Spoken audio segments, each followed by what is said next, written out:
it's Laura. Welcome back to my channel where I want to help you know God and make Him known.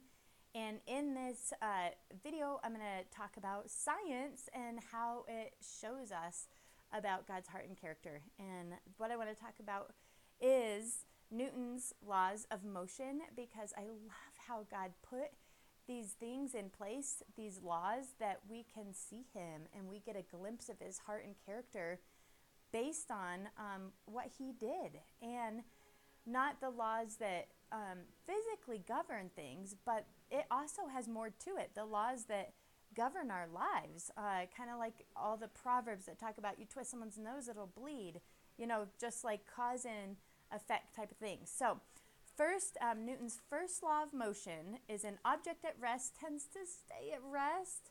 Object in motion tends to continue moving in a straight line at a constant speed unless an outside force acts upon it.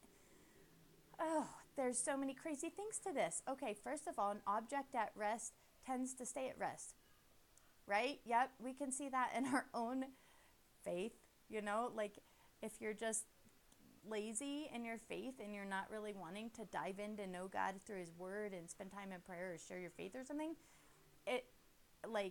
you're not growing in your faith. It's not giving you more of a desire to please God. It's giving you a more of a desire to be comfortable, right? So that makes sense. But however, if you are walking by faith and you're in motion, the more you trust God, the more you trust God, right? So when you are even just little steps, even if they're not perfect, God is able to step in and move, direct a moving vehicle, not a stationary, because then it's first you have to get it going before you can actually steer anywhere. And it's often we think, okay, actually one other thing, unless an outside force acts upon it. And this is the sad part, is so often there's people who are walking by faith and they're not perfect, but they're loving God and they're serving Him and they're clinging to His Word and they're moving forward, walking by faith.